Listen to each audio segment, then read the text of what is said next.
I knew something was wrong the moment I heard footsteps in my basement, footsteps that didn't belong to me, or to my husband. They were soft, careful, as if whoever they belonged to was trying not to be heard at all. It was 6:14 in the morning. My kettle had just clicked off. The world was supposed to be quiet, safe, familiar. But that morning, my home, a home I had built with my own hands and my own sacrifices, felt suddenly foreign. I remember standing in the kitchen, barefoot against the cold tile, holding my mug like it was something alive, something that might run away. And I told myself it must be the furnace settling. Or a raccoon trapped somewhere. Something ordinary. Something simple. But I think women know, before the mind understands, before the facts become facts, our bodies warn us. Something was shifting. Something was coming. And deep down, I already knew who was down there. Or rather, who my husband had put down there. The truth hadn't come yet, not fully. But it was already walking in my basement. And it carried my husband's betrayal inside it. People always ask, when did you realize your marriage was changing? I wish I could give a clean answer. A date. A moment. A clear sign. But the truth is, sometimes life doesn't break dramatically, it loosens, slowly, like a thread being pulled from a sweater until one day you look down and the whole thing has unraveled. My name is Amina. I'm 35. I work as a clinical lab technologist, steady hours, careful work, a life measured in numbers and microscopes. My husband, Farhan, is a logistics coordinator for an international company that does import-export between Turkey, Qatar, and Pakistan. His job always came with flights, visas, layovers, and excuses. But that wasn't how it started. When we met 10 years ago, he was gentle, soft-spoken. He used to laugh at my dry humor, saying it was the only thing keeping him sane. He'd cook eggs at midnight. He'd kiss my forehead every morning. He'd send me little messages when I worked late, "Don't forget to eat. I'm waiting for you." We had built a life in this home, 2 bedrooms, a small backyard, and a basement he said he wanted to turn into a prayer room/gym someday. I used to tease him, saying he should pick one. Our life was never glamorous, but it was ours. Quiet. Predictable. That changed last year. It began small. He traveled more. His tone became distant. He stopped asking about my day and started guarding his phone like it was a newborn child. He switched passwords. His suitcase stayed packed even when he wasn't traveling. And when he looked at me, there were times I felt like he was seeing right through me, past me, as if I was a memory instead of a wife. But the strangest thing was how he talked about our future plans abroad. He said he wanted us to move. Start fresh. Build a better life somewhere else. I believed him. I trusted him. I made sacrifices I thought we were making together. I cut down my work hours to help him prepare paperwork. I used my savings for his new round of visa applications. I cleared space in the basement because he said he needed to store some things for the move. I didn't know I was making room for her. I didn't know I was funding their future. Back then, I thought I was being supportive. A good wife. The kind of partner who holds the family together. And every time he saw me doing something for him, printing documents, organizing files, checking flight schedules, he would smile this thin, almost guilty smile. I didn't understand it then. But guilt has a texture, you know. A heaviness. It hangs in the air even when the mouth is saying thank you. Still, I ignored it. Because that's what we do when we love someone. We pretend the unraveling isn't happening. It was early autumn when things started slipping into place, piece by piece, like a puzzle assembling itself in the dark. It began with paperwork. One night, while putting away laundry in the bedroom, I found a printed form half sticking out of Farhan's travel pouch. The heading made my breath catch, applying for spousal residency, Ankara office. My brain dismissed it. Must be old, maybe he printed a wrong form, maybe it's for us. But the form was dated 2 months earlier. 2 months he hadn't told me anything. The name field at the top was blank. But the signature field had something scribbled out. When I asked him that night, he laughed. Amina, you know how these companies work. Sometimes we fill things out for clients. I forgot it was even in there. He kissed my forehead. Distracted. He didn't put an arm around me like he used to. Something inside me tightened, but I let it go. Then came the second clue. His assistant, her name was Zoya, started calling at odd hours. Sometimes midnight. Sometimes 3 a.m. He always answered. And always stepped into the hallway. "She's young," he said once. "She panics easily. I'm mentoring her. Mentoring her." At 3 a.m. Again. I let it go. Then came the third clue. A package arrived at our house addressed to Mrs. Farhan, but not to me. When I confronted him, he ripped it open before I could, pulled out a folded piece of fabric, a woman's shawl, and said, "Oh, this is for my colleague's wife. They used my address by mistake." He said it so smoothly I almost believed him. Almost. But the unraveling had already begun, and now, standing in my kitchen at 6:14 a.m., hearing footsteps in my basement, I felt all those clues rising inside me like a tide. My hands trembled around my mug. The house felt too quiet, too still. Then I heard it again. A soft door click. A drawer sliding open. Then, light footsteps going back down the stairs. My heart pounded against my ribs like it was trying to warn me. I walked to the basement door. My hand hovered over the knob. Before I touched it, I heard a voice. A woman's voice. Whispering. Not on the phone. Not through the vents. Inside my basement. And then, clear as breathing, I heard Farhan's voice answer her. My husband. Talking to a woman hidden under our roof. At dawn. My stomach dropped. My knees nearly buckled. And for the first time, I let myself think the thought I had been running from for months. My husband is living a second life. And whatever truth was waiting behind that basement door was about to break mine. I didn't open the basement door. Not yet.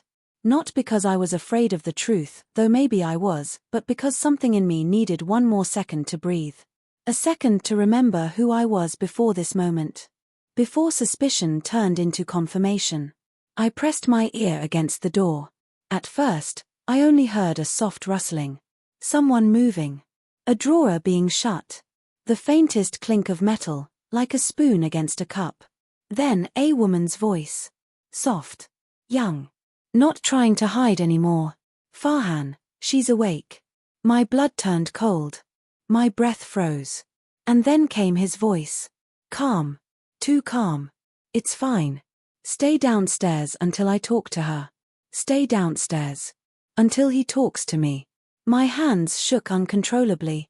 The kettle clicked again behind me, reminding me the world was still turning, even as mine stopped. I stepped back from the door. Because in that moment, clarity washed over me like icy water. He didn't sound surprised she was here. He didn't sound guilty she was here. He sounded prepared.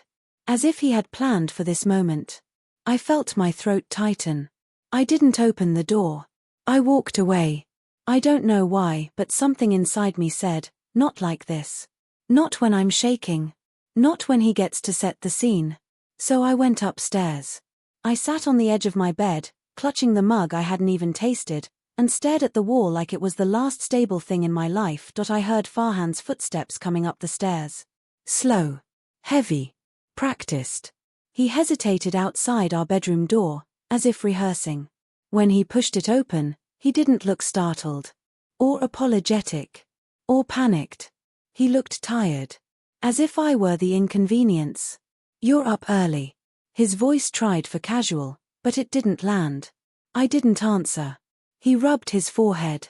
"Amina. I need to explain something." "Explain."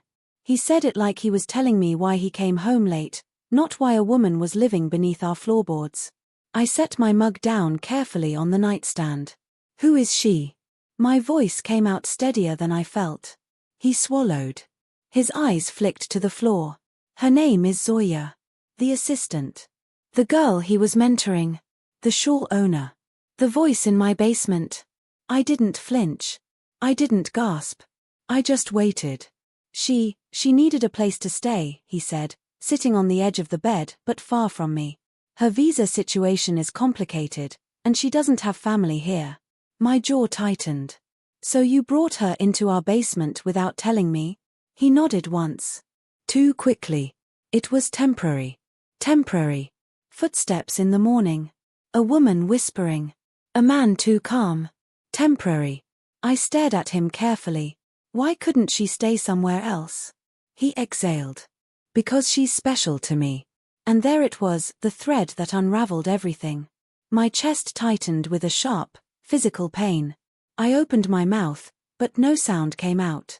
Anger couldn't come. Not yet. Shock held it hostage. He kept talking. We've been working together a long time. You know how stressful my job is.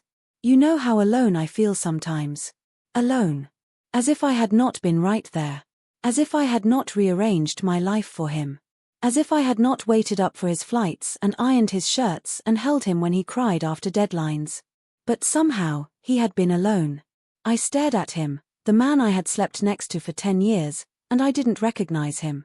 What exactly is the nature of your relationship with her? My voice was whisper soft. Deadly calm. He hesitated. His eyes flicked upward, then downward.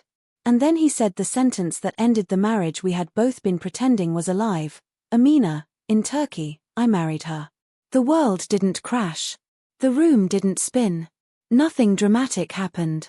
Only my heart stood still. I blinked once. Twice. I felt like my mind had stepped outside my body, watching the moment from somewhere far away. You, what? My voice sounded small. Distant. His shoulders slumped, but not with shame, more like he was relieved the truth was finally out. It happened fast. Her visa was running out. She needed protection. I didn't want to lose my job, and the company was pressuring us. And we grew close. Close. A word that should mean warmth, but here felt like a knife. And you thought it was okay to bring your new wife into my home? I whispered. He looked up sharply. It's still our home. But things are complicated right now. Complicated. That word people use when they destroy your life but don't want to look like a villain. I felt something inside me crack, not loudly, not dramatically, just a quiet, final split. Does she know about me? I asked. His silence was enough. She knew you were married, he finally said, but she thought it wasn't functioning. A wave of disbelief washed over me. She thought we weren't functioning? Or you told her that? He didn't answer. And that was the answer. The other woman emerges, we both heard it. The basement steps creaked. Light footsteps. Hesitant. Then a shadow moved in the hallway. When she appeared in the doorway, everything inside me froze. Zoya. She was young, younger than I expected. Maybe mid-20s. Nervous. Wearing a long beige sweater and holding a folded blanket. She clutched it to her chest like a shield. Her eyes darted to me, then to him, then back to the floor. Her first words were soft. I didn't know you were awake. Not an apology. Not an explanation. Just a statement of timing. As if that was the only wrong thing. Farhan stood up quickly, like he needed to manage the scene. Zoya, go back downstairs, he said, too firmly. But I shook my head once. A slow, steady, controlled movement. No. She stays. Zoya's eyes widened. Farhan looked at me, surprised by my calm. Maybe he expected me to scream. Cry. Break. But betrayal doesn't always make noise. Sometimes it goes silent. Sharp. Precise. Like surgery. I stood up slowly. My feet felt heavy but grounded. I looked at the woman who had been living underneath me, breathing my air, eating my food, walking my floors, while I had been loving a man who no longer belonged to me. Tell me, I said quietly, how long have you been living in my home? She swallowed. 3 weeks. 3 weeks. 3 weeks of footsteps. 3 weeks of whispers. 3 weeks of secrets under my feet. 3 weeks of my husband living 2 marriages. And then she said something so naive, so disoriented, it almost sounded heartbreaking. I thought you already knew. My breath caught. Farhan's head snapped toward her. Zoya, but I raised my hand. Let her talk. She looked at me, eyes big and unsure. I didn't want to disrespect you. I thought you and Farhan had an understanding. An understanding. My vision blurred for a moment. I steadied myself on the dresser. He had told her that. He had told her we had some broken, distant, technical marriage. He had rewritten me. Turned my 10 years of devotion into a footnote. A dead arrangement. My palms froze. My heartbeat slowed. And then, very softly, without raising my voice, I said the sentence that marked the end of the old version of me. Both of you. Sit down. We're not done. They both froze. Because the quietest woman in the house had finally spoken like the one who owned it, they didn't sit at first. They just looked at each other, two people who had built a secret life, waiting to see which one of them should make the first move. But I didn't raise my voice. I didn't cry. I didn't break. I simply repeated, quietly, sit. There's a tone a woman uses when her heart is breaking, but her dignity stands tall in its place. That tone is steel. Slowly, Farhan sat down at the far edge of the bed. Zoya perched on the chair near the door, clutching her blanket like she wished it could make her invisible. I stood. I didn't need a seat.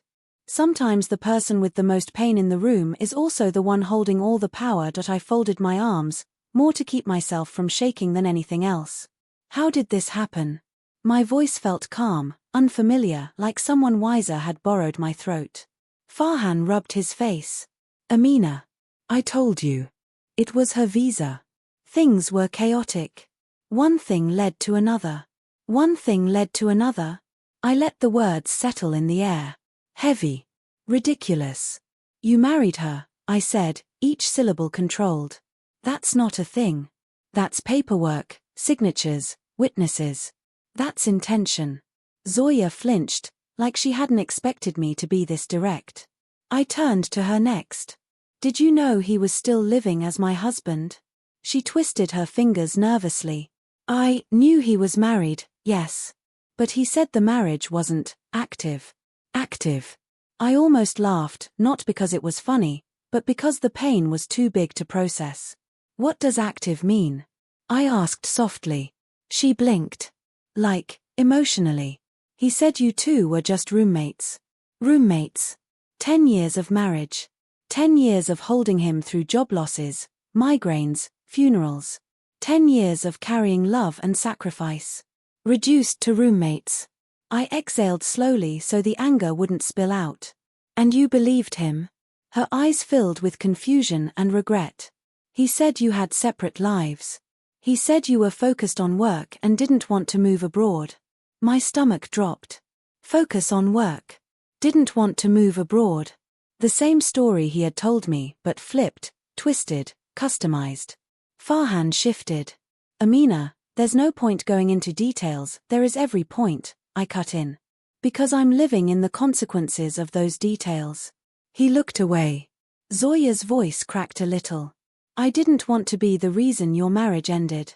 It ended, I said quietly, because my husband chose dishonesty over respect. Not because of you. Farhan's head whipped toward me. You're blaming everything on me? You think I wanted things to be like this? Yes, I said. Because marriages don't accidentally fall into secret weddings. Silence filled the room. Not peaceful silence, heavy silence. The kind that presses on your lungs. Farhan finally spoke, voice low. What do you want me to say? The truth. That's what I wanted. But men who hide entire marriages rarely know how to speak truth cleanly. Still. I asked anyway. Did you ever plan to tell me? He hesitated. That hesitation gave me every answer I would ever need. My breath left me slowly, like a balloon deflating. Of all the things he had done, that hesitation was the cruelest. Not because he had lied, but because he had planned to live both lives indefinitely. Amina, he finally whispered, I was waiting for the right time. I almost smiled. Not in amusement. In disbelief. There's no right time to reveal a second marriage, Farhan. He closed his eyes. Zoya looked like she wanted to disappear. And that's when something inside me shifted. I'm not fighting to save anything, I realized. I'm fighting to understand how to let go without losing myself. Let's talk about the house, I said. Farhan tensed immediately.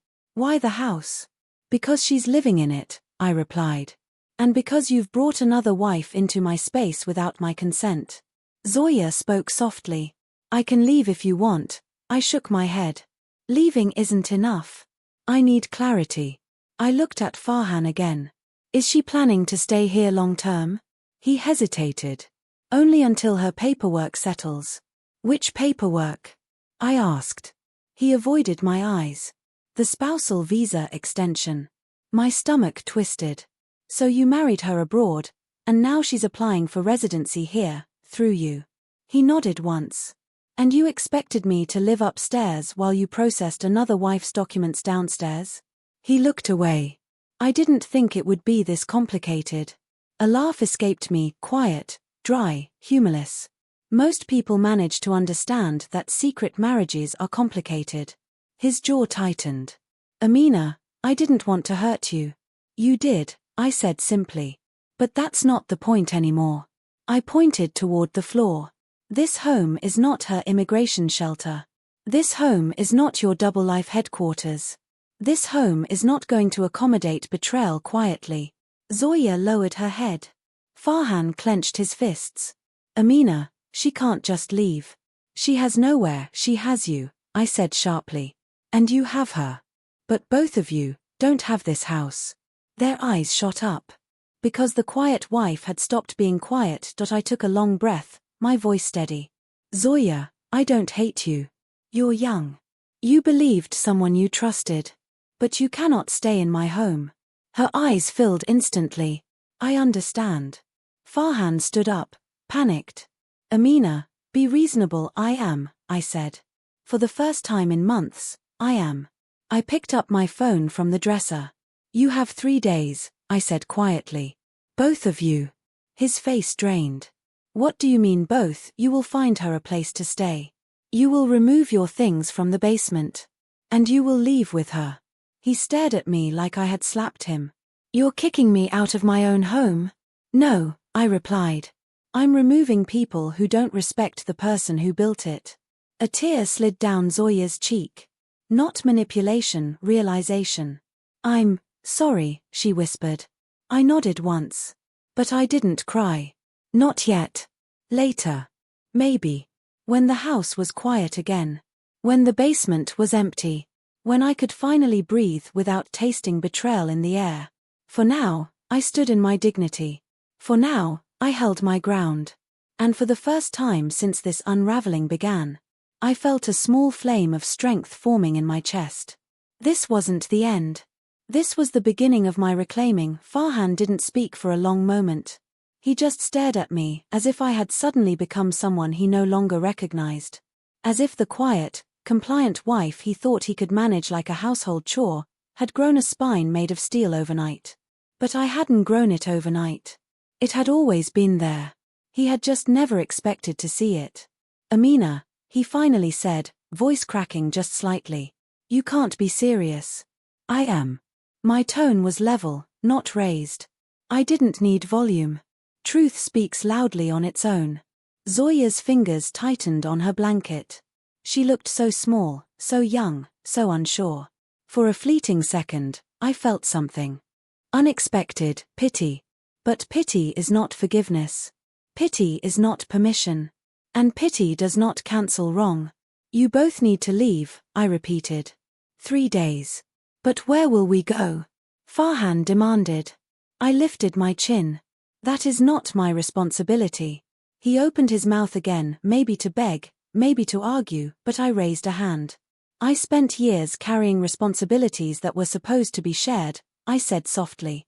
I will not carry yours anymore. He sank back onto the bed. I watched the denial drain out of him slowly, replaced by a dawning reality. I wasn't asking. For a full day after Farhan and Zoya left, the house was completely silent. Not oppressive. Not eerie. Just quiet. Like the home itself was finally resting. Like it had been holding its breath with me all those months and could finally exhale. I spent that first evening cleaning not because it needed cleaning, but because grief and anger and relief all mix into a kind of frantic energy. I washed the sheets. Mopped the floors. Opened every window. Let the air shift. Let the house remember me. It felt like reclaiming my own heartbeat. But peace is fragile, especially in South Asian families. And it lasted exactly one day. I was deciding. You're acting like I'm some kind of monster, he whispered. Monsters don't frighten me, I replied. But liars do. He winced, like the word liar stabbed deeper than anything else. Zoya looked between us as if realizing, for the first time, that she had walked straight into a life that wasn't hers to claim. She took a breath. Maybe I really should leave, Farhan. I didn't know the whole story. He shook his head quickly. No. You stay with me. I'll take care of it. He turned toward me, jaw tight. You're being dramatic. I smiled softly. Not kindly. Dramatic would have been throwing your clothes out the window, Farhan. Dramatic would have been waking the neighbors. Dramatic would have been screaming. I am being calm. And calm is far more terrifying. He opened his mouth, but no words came. I walked out of the room without another sentence. I had said what mattered. In the hallway, my legs trembled. My breath shook. But I kept walking. Not because I was strong, but because if I stopped, I was afraid I would sink to the floor and never rise again. In the kitchen, the kettle's steam had faded. The mug sat cold. I poured it out and made another one. Small steps. Small pieces of normalcy. When your world collapses, you cling to the rituals that still obey you. Stirring sugar. Running water. Replacing a spoon. These tiny things anchor you while the big things tear you apart. Behind me, I heard their voices, low, urgent, arguing in the room I had spent 10 years building memories in. But I didn't listen. Not because I wasn't curious. But because their conversation no longer had the power to shape my life. Not anymore. Those 3 days stretched like months. Farhan tried everything, every tone, every tactic. On day 1, he tried anger. You're making a mistake. You're ruining your own marriage. I continued cooking dinner like he wasn't even in the room. On day 2, he tried guilt. I only married her because of her situation. You know I care about you. I didn't look up from the laundry basket. On day 3, he tried softness, the tone he used at the beginning of our marriage. Amina, we can work this out. I made a mistake. Don't throw away 10 years. That one almost broke me. Almost. But then I remembered, he already threw them away. He just expected me to pick them off the ground for him. Zoya, to her credit, stayed quiet most of the time. She didn't try to talk to me. She didn't try to defend herself. I often saw her packing quietly, folding her shawls, moving her toiletries into small bags. Sometimes I caught her wiping tears quickly when she thought no one was looking. She was not innocent. But she was not evil. She was someone who believed a man who lied in 2 directions. 3 evenings in, she approached me in the living room. Can I ask you something? She whispered. I nodded. Were you ever unhappy with him? The question surprised me. I thought for a moment. Yes, I answered honestly. But I didn't know it. Not fully. Not until now. Her eyes softened. I'm sorry. I know, I said quietly. And I meant it. Not forgiving. Not forgetting. Just acknowledging reality. Sometimes the person who hurts you is also hurting in their own way. But that doesn't erase the harm. On the morning of the 3rd day, I woke early. The house felt strange, like a body exhaling after holding its breath too long. Their bags were by the front door. Zoya stood there, coat on, eyes swollen. Farhan was pacing. He turned when he heard me. Amina, please reconsider. I didn't. Farhan, I said softly, this house was built on trust. You broke the foundation. He swallowed hard. We can fix it. No, I said gently. We can survive anything except disrespect. And you crossed that line. His face twisted with a flash of anger. You're just abandoning our marriage. No, I replied. You abandoned it first. I'm simply refusing to live in its grave. He froze. Zoya wiped her cheeks. I hope you find peace, she whispered. I nodded. Farhan hesitated at the door as if expecting me to say something dramatic. Something that would stop him. But I just looked at him calmly. And that calmness broke him more than any scream could have. He opened the door. The cold wind blew inside. And they walked out. The door clicked shut. And for the first time in months, my home felt like mine again. It didn't feel quiet. It felt free. I sat on the couch and let myself breathe. Really breathe. No tears. Not yet. Just the certainty that leaving me was the biggest mistake he had made and removing him was the bravest thing I had done. For a full day after Farhan and Zoya left, the house was completely silent. Not oppressive. Not eerie. Just quiet. Like the home itself was finally resting. Like it had been holding its breath with me all those months and could finally exhale. I spent that first evening cleaning not because it needed cleaning, but because grief and anger and relief all mix into a kind of frantic energy. I washed the sheets. Mopped the floors. Opened every window. Let the air shift.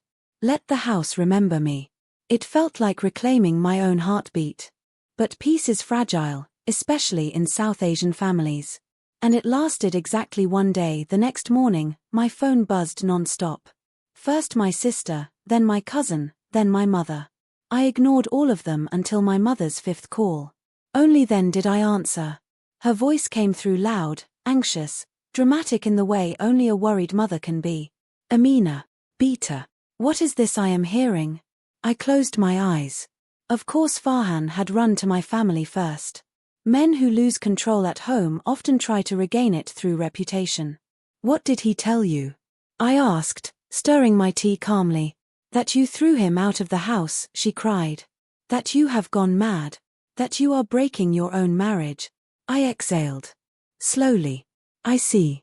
Amina, I told you many times, she continued. Marriage Adala compromise. Men get stressed, they do stupid things, but women must hold the home together. There it was. The script. The familiar one. I placed my mug down gently. He didn't tell you he married someone else abroad, did he? My voice stayed soft. Controlled. Silence. Then a gasp. He what? I didn't repeat it. Bring tea with ginger, she yelled at someone in the background, probably my father, before turning back to me. Amina, Beta, you must be mistaken. Nobody just marries someone else like that. Ask him, I said simply. I heard her breathing shift sharp, disbelieving, frightened by the possibility that her world's rules had been broken. What proof do you have? I had her living in my basement. Dead silence. Then, Astagfirullah, my mother was dramatic, but this time even her drama felt too small for the truth. You threw him out, she whispered. I removed him, I corrected. And the person he married. She exhaled like she was deflating. Amina, your uncles, the community, people will talk, I don't care, I said quietly. And I meant it. For the first time in my adult life, I truly did not care. Her voice softened, mother instinct finally overriding society. Are you okay, Beta? I swallowed. Yes, Mama. I am now. Later that week, I had to go back to work. Hospitals are strange, they don't pause for your heartbreak. Blood still needs testing. Patients still need answers. Machines still hum. As I walked into the lab, I could feel eyes on me. Two nurses paused their conversation mid-sentence. The receptionist gave me a too long look. Someone whispered my name with a question mark at the end. Word had spread. Not the truth, of course. Just the version Farhan had likely painted. My wife kicked me out, she's unstable, she's emotional, she's dramatic. But shame didn't touch me the way it used to. My skin had thickened. My spine felt straighter. Still, facing the world after betrayal is a wound all its own. In the break room, my coworker Sana approached me gently. Hey, are you okay? Her voice held real concern. I nodded. Going through some changes. She hesitated. Is it true that Farhan left? I looked her in the eye. He didn't leave, I said quietly. I asked him to go. She opened her mouth, closed it, then said the thing nobody else had dared to say, good. I blinked. She continued, her tone calm, measured. I've seen you come to work exhausted for months. I've seen how much weight you were carrying. Whatever happened, it must have been for a reason. Her words were a balm on a wound I didn't realize was bleeding. "Thank you," I whispered. Sometimes it takes just one person to give you permission to feel your own strength. Every South Asian woman knows what's coming next. You can dodge family. You can dodge gossip. But you can never dodge aunties. That Sunday, 3 aunties appeared at my house without warning: my mother, my aunt Nafisa, and another one who showed up for emotional drama like it was a buffet. They entered without asking, as aunties do. My mother was flustered. Aunt Nafisa looked ready for battle. The third aunt was already whispering prayers under her breath like my house was haunted. "Amina, sit," my mother ordered. I remained standing. "I'm fine standing." They exchanged concerned glances, because a woman standing confidently is more frightening to them than a woman crying. Aunt Nafisa spoke first. "We heard everything." Of course they had. "And we want to talk to you." Of course they did.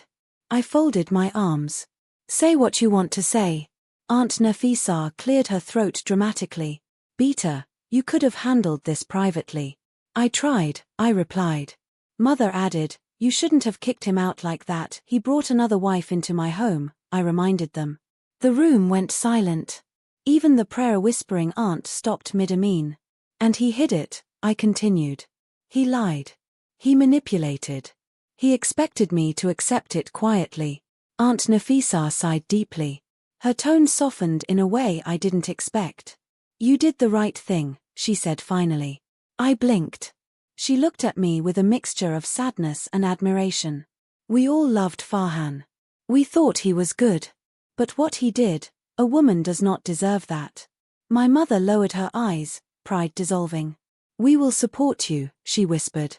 "Whatever you choose." I felt a lump in my throat. Not because I needed their approval, but because sometimes you walk alone so long you forget what it feels like to be seen. 3 days later, the community WhatsApp group exploded. Farhan had been denied the spousal visa extension. Apparently immigration found inconsistencies in his timeline. He had also failed to declare his existing marriage, which is considered fraud. The messages came in like rain. Did he really marry someone abroad? I heard he was hiding her in Amina's basement. Astaghfirullah, why do men ruin their own homes? And suddenly, the narrative shifted. I was no longer the wife who kicked out her husband. I was the wife who survived betrayal. His actions had dragged him into the light. But mine had brought me out of the dark. The following week, I received a call from an unknown number. It was Zoya. I hesitated but answered. "Hello." Her voice was soft. Fragile. "Amina. I just wanted to say, thank you." "Thank you," I repeated, surprised. "For treating me like a human. Even when I didn't deserve it." I didn't say anything. She continued. "I left him. I'm staying with a cousin now. I'm trying to fix my life." I exhaled. "That's good, Zoya." And, she hesitated, voice trembling, "I'm sorry. For everything." I nodded, even though she couldn't see me. "I hope you find better," I said quietly. When I hung up, I realized something. I wasn't angry anymore. Hurt, yes. Healing, in progress. But the bitterness was gone. And without bitterness, freedom blooms quietly. The first morning I woke up truly alone, the house didn't feel empty. It felt honest. There were no secret footsteps beneath my floorboards. No whispered conversations hiding in the corners. No guilt hovering in the air like humidity. Just me. My breath. My heartbeat. And for the first time in a long time, both felt steady. I made my tea slowly, letting the warmth seep into my palms. The window above the sink cracked open just enough to let in the early winter air, a reminder that cold can feel cleansing when it isn't coming from another person's actions. I sat at the table where Farhan used to check his emails every morning, where I used to pack his lunch, where we had celebrated small anniversaries and uncelebrated disappointments. And I let myself feel everything. Not guilt. Not regret. Just the aftermath of freedom. Healing doesn't arrive like a thunderstorm. It doesn't roar in, clearing the debris with dramatic force. Healing arrives like dawn, slow, soft, unnoticed until suddenly you can see again. 4 days, I walked around the house quietly, reacquainting myself with the space. Touching the sofa. Opening the closets. Sweeping the basement stairs. Reclaiming rooms that had been contaminated by betrayal. The basement was the hardest. I stood at the bottom of the stairs for a long time before switching on the light. It was simple, just a mattress, a metal shelf, folded blankets, a few bags stacked neatly. Nothing malicious. Nothing sinister. Just the quiet evidence of lies. I sat on the edge of the mattress and listened to the silence. I didn't cry. Not because I didn't feel pain, but because pain wasn't the only thing in the room anymore. There was something else there now. Something stronger. Something I hadn't felt in years. Self-respect. Word had spread across the community. Some people judged me. Some pitied me. Some avoided me as if divorce were contagious. But more people than I expected came quietly into my corner. One evening after work, my neighbor Mrs. Patel knocked on my door holding a warm container of biryani. "I heard what happened," she said gently. I opened my mouth, unsure how much she knew. She raised her hand. "No need to explain. Just eat. Warm food helps broken hearts." Something inside me softened. Another day, the receptionist at the hospital left a sticky note on my desk, "You're stronger than you think." And my coworker Sana continued checking on me at lunch, bringing extra fruit, sharing small jokes that made the world feel a little safer. Healing isn't only internal, it's the little ways the world shows it hasn't abandoned you. I filed for divorce quietly. No screaming. No courtroom theatrics. Just a woman walking into an office with her chin lifted high. The clerk looked at the papers, then at me. "Do you have legal representation?" he asked. "I don't need anyone to speak for me," I replied. The words felt powerful coming out, like they'd been waiting years to be said. Farhan didn't contest it. He didn't apologize either. He sent one text the day he signed the papers, "I hope one day you forgive me." I stared at the screen for a long time before replying. "I already have. But that doesn't mean we go back." Forgiveness isn't the same as reconciliation. Forgiveness is closure for the heart. Reconciliation is a gift for the relationship. And he no longer had the right to either point. One Saturday, I decided it was time to reclaim the basement completely. I bought paint. A new rug. A small bookshelf. Soft lamps.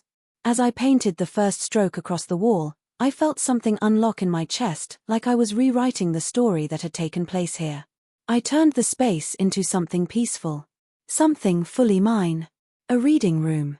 A tea corner. Quiet sunlight from the tiny window spilling onto warm colors. My house no longer held ghosts. It held growth. Closing a marriage isn't the end of something. It's the start of meeting yourself all over again. I started keeping small routines, evening walks. Cooking for myself. Lighting candles after work. Listening to soft music in the mornings. I started journaling, just a few lines a day. I'm okay. I'm learning. I deserve more than survival. On a random Tuesday evening, I caught myself humming while cooking. And the ease of that simple act, the unthinking joy, made my eyes sting. I hadn't hummed in months. That's when I knew healing was no longer lurking in the shadows. It was here. In small, ordinary moments. 2 months after the divorce papers were filed, I received a message from an unfamiliar number. It was from Farhan's elder sister, Nadia. We had never been close. She always saw me as too independent, too educated, not soft enough. Her message surprised me. "Amina. I heard everything. I didn't know he was capable of that. I am so sorry." I stared at the screen. Another message followed. "If you ever need anything, please let me know." That was more surprising than the first.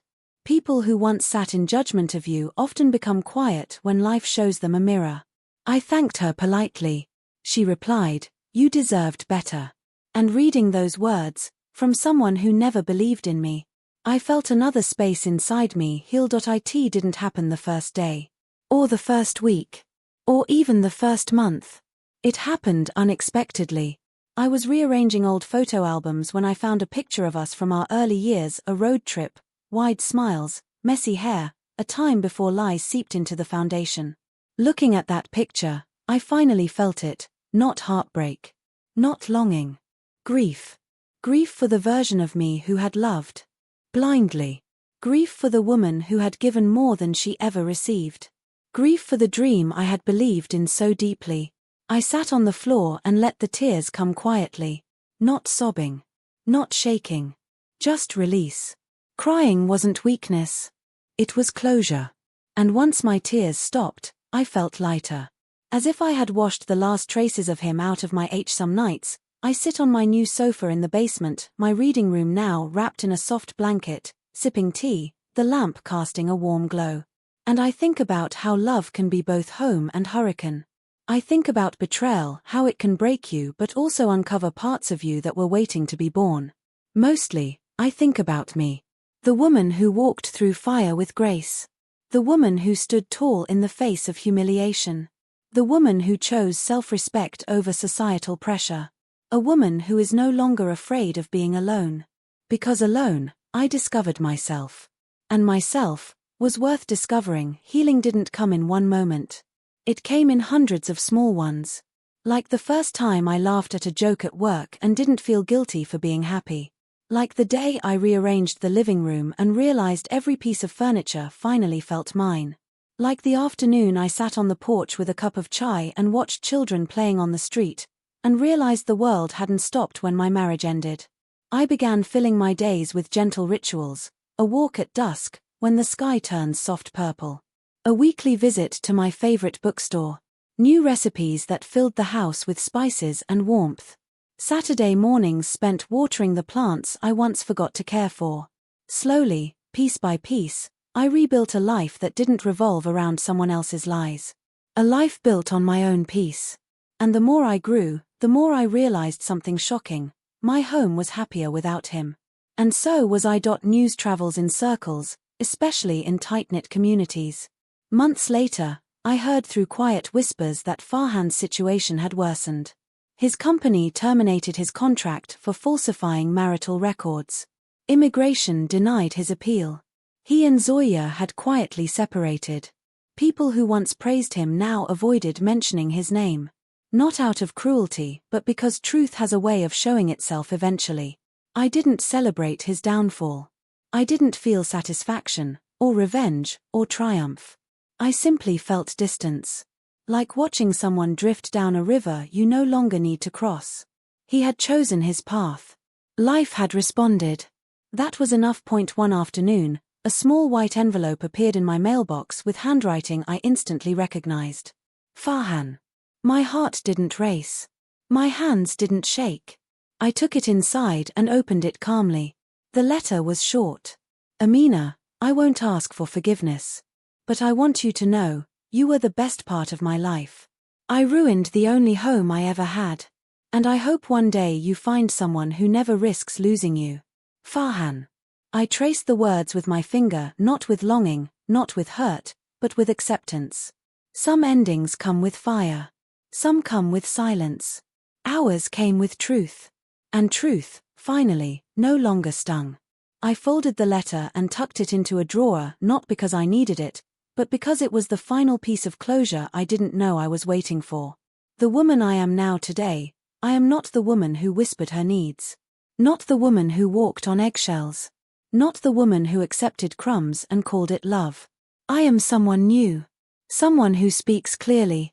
Someone who honors her own boundaries. Someone who knows her worth isn't defined by another person's loyalty. I didn't lose a husband. I lost a man who didn't understand partnership. And in return, I found myself sometimes, late at night, I still wander into my reading room, the old basement where secrets once lived. Now it smells like sandalwood and warm tea. Books line the shelves. Soft cushions rest in the corner where sunlight filters in just right. I sit there, wrap a blanket around my shoulders, and let the quiet wrap itself around me too. And I realize, this room is my victory. This peace is my victory. This version of myself is my victory. I don't need applause. I don't need validation. I don't need anyone to witness how far I've come. Because I lived it. And that is enough. Sometimes life breaks in places we didn't even know were fragile. Sometimes the people we trust become the source of our deepest wounds. And sometimes, losing someone shows you how much of yourself you were losing with them. But I learned something through all of this. Strength isn't loud. Strength isn't explosive. Strength is quiet. Strength is choosing yourself when someone else refuses to. Strength is rebuilding, brick by brick, when no one sees the work you're doing. If you're listening to my story today, I want to ask you something. Have you ever held on to someone who had already let go of you? And if you have, I hope you know you deserve better. You deserve honesty, respect, tenderness, and truth. No matter where you are in your journey, leaving, healing, rebuilding, or simply breathing, I hope you choose peace over pain. Dignity over fear. Yourself over the person who couldn't value you. If my story resonated with you, if it touched something inside you, if you've walked a similar path, tell me in the comments. Share your experience. And if you'd like to hear more stories like this one, don't forget to subscribe and stay with me. We heal together. We grow together. We rise together. Earth.